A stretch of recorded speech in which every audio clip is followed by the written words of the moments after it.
Hello friends and welcome to my playthrough of Cipher Zero. My name is Jonathan and we are on the moon. We are looking at moon section 4, sequence 4, I guess is the word I've been using. I don't know if there's an official word because there's basically no words in this game.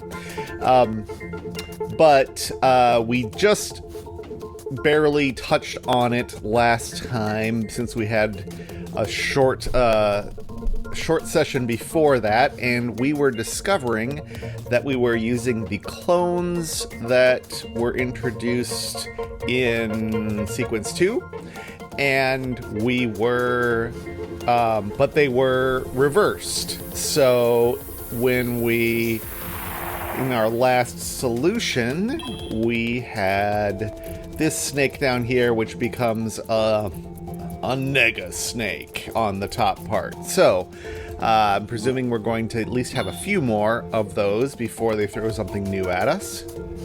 So we have a snake here that is going to need to form 2 snakes on the top.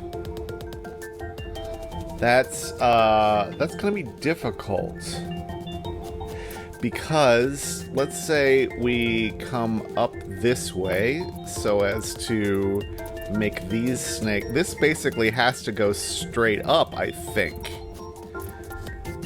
Oh, it's not difficult. Okay, this has to go straight up, this has to go straight up, and then this must turn like that.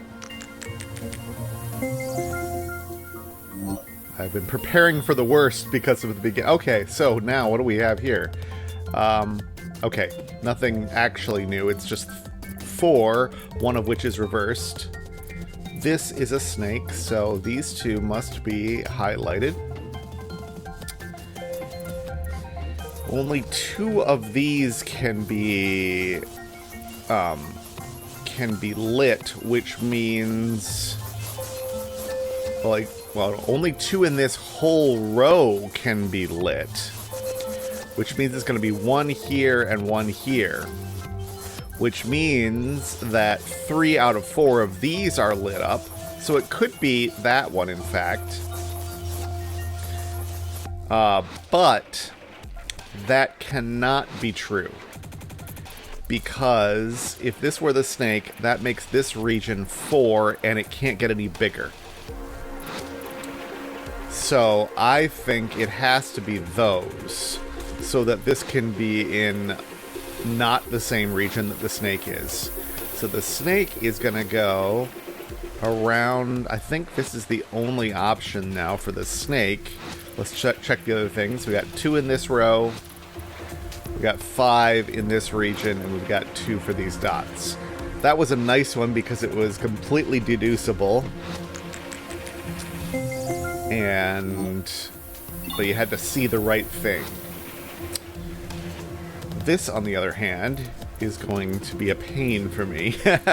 But maybe the fact that we're going back and forth is going to make this a little easier than it seems. These, I'm going to mark the ones that we know to be unshaded. I'm going to work basically on the bottom one, but by looking at the top while I'm doing it. So these we know to be unshaded because they're the endpoints of snakes. This snake has to go up. This one has to go over here. That forces this snake down. This snake has to come down here. This snake has to find its friend, and that one is done. So let's make sure that that's isolated. This one comes out this way. This one comes out that way. This snake is done. This one needs to get down to there. That will complete that one, and let's isolate it, and we've completed all 4. Not so bad, and it's just a matter of kind of scanning back and forth. These are very pleasant. Let's try the same technique. Use 4, let's mark them. I guess that means it's easier to work on the top one for this one. Maybe not. Maybe we're doing both. I don't know. Haven't decided yet. From here, we can't go up this way. and get around. We've got to go around that way. So this is definitely shaded. I'm just using this to mean known for sure. This comes down this way. And this could go left and up. It goes straight up. If it went straight up, it still has to turn because it can't touch that one. So it's definitely going there. That means this snake has to go up this way. I am unsure about my notation, whether it's a good idea, but I think I'm sticking with it for the moment. Because it's a bit of a pain. I wish they would mark both when I marked one, but there probably are reasons that I wouldn't always want that. So this snake is done, which forces these three. Also, this snake kind of forces it as well. It comes around here. This is just going to go straight up, and I think we have done it. We're, I'm gonna, I shouldn't curse myself by saying we're kind of trucking. We go from there to there. So these are known to be unshaded. We need to get through this mess. Okay, so what I know about dots is that if I'm going to try to get past them, I can't go through a single dot. Because going through a single dot with a snake means that it's going to have to be at least a 2. So it could go through here. Can it go through here?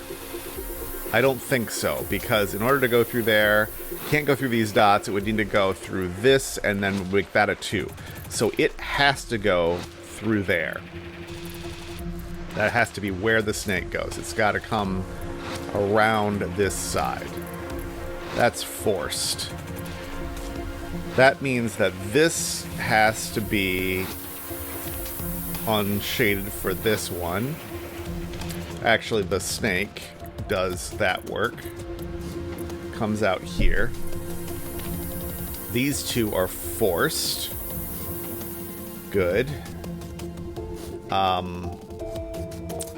If we mark the knowns here, then we'll see that this already has its neighbor, so that's unshaded, which means the snake comes down here, which means that these two are known to be shaded, so the snake has to come down this way. Does it go across, or does it go down further? We don't know that yet. Let's find out. This has a known neighbor. Oops, so these two are unshaded. And the snake goes down at least this far. And is gonna have to... Ooh. Oh, no, that's okay. Because... I wonder if I used incorrect logic earlier. I did. Oh, shoot. Everything I said about the single dots was true, but it applied to a shaded snake going through a single dot. And I just had it flipped in my head because these are actually effectively 3 dots down here. Yeah. Okay. Alright. Start over. I imagine there's a key for that, isn't there? But it doesn't erase everything. Gosh, this is just lacking some controls that would be real quality of life improvements. Okay. Back to what I was saying. So these all have 3 neighbors down here. 3 neighbors is also potentially a problem. It also means the snake can't enter these cells. So that much was still true. But there is another option. This is not blocked in the same way, I don't think.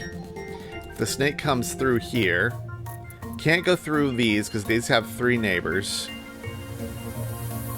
In fact, this one's forced. Wait, 3 neighbors. No, it's n-1. So this has 2 neighbors. So if that is one of them, then... Oh, 2 neighbors. Oh, gosh. Okay, I gotta be real careful here. It means it could go through here. This doesn't prevent the snake from going through. So let's try that and see what happens. That forces these, well, that unshaded. If this goes north,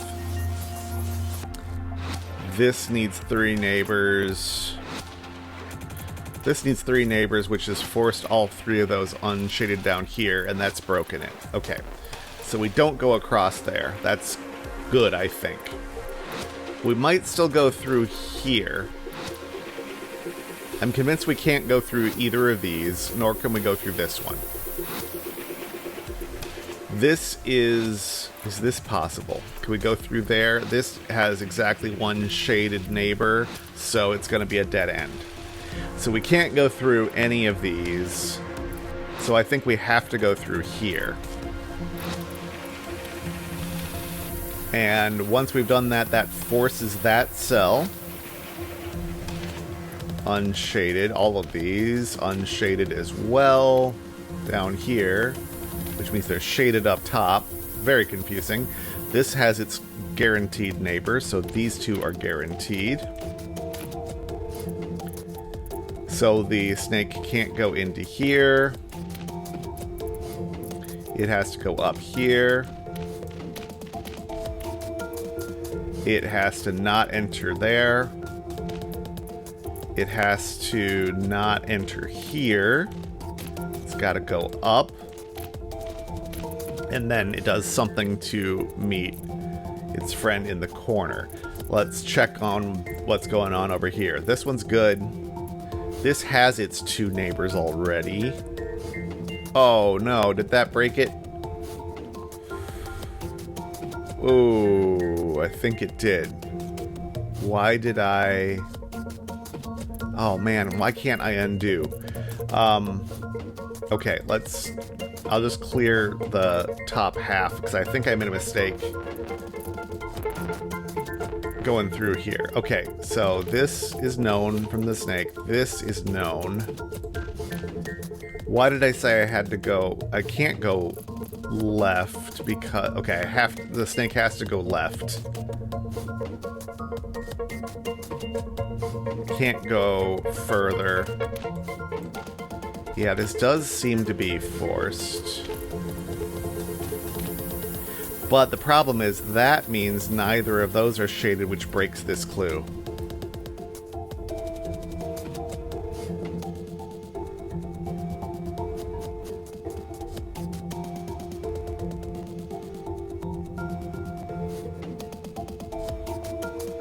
So...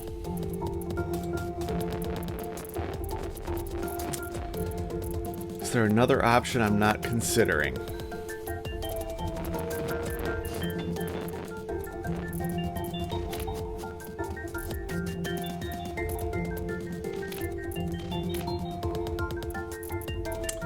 If we...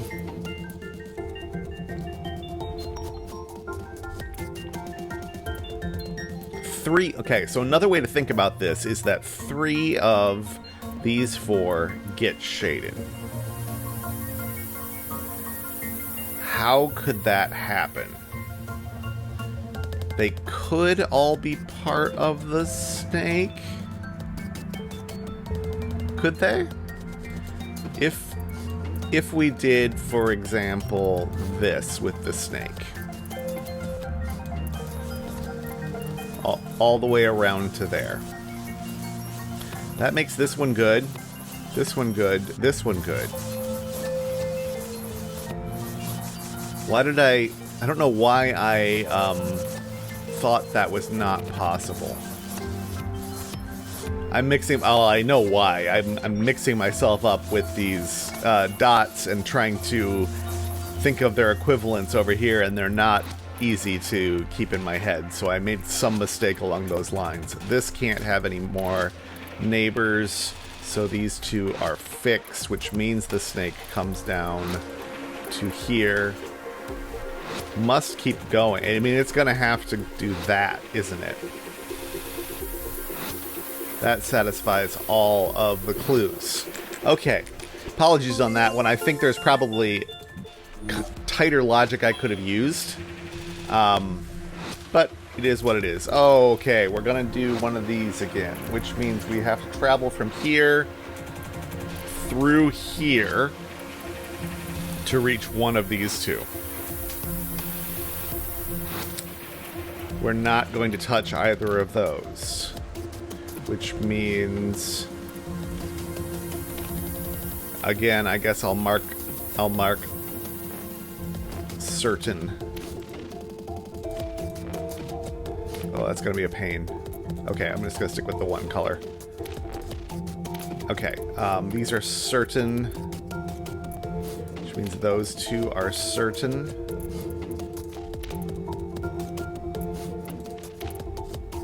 And this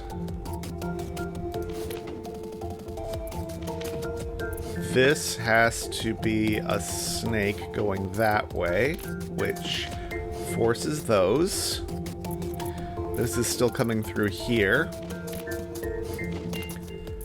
Not going through there.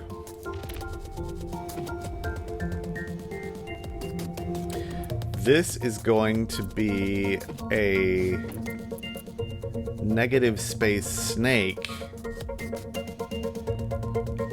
How is that gonna work? Oh, no, it's gonna be a negative space snake, but snake sort of, but it doesn't have to reach another endpoint because it's only a snake by virtue of this being a snake, and this crosses this border. Don't confuse yourself, Jonathan. Okay.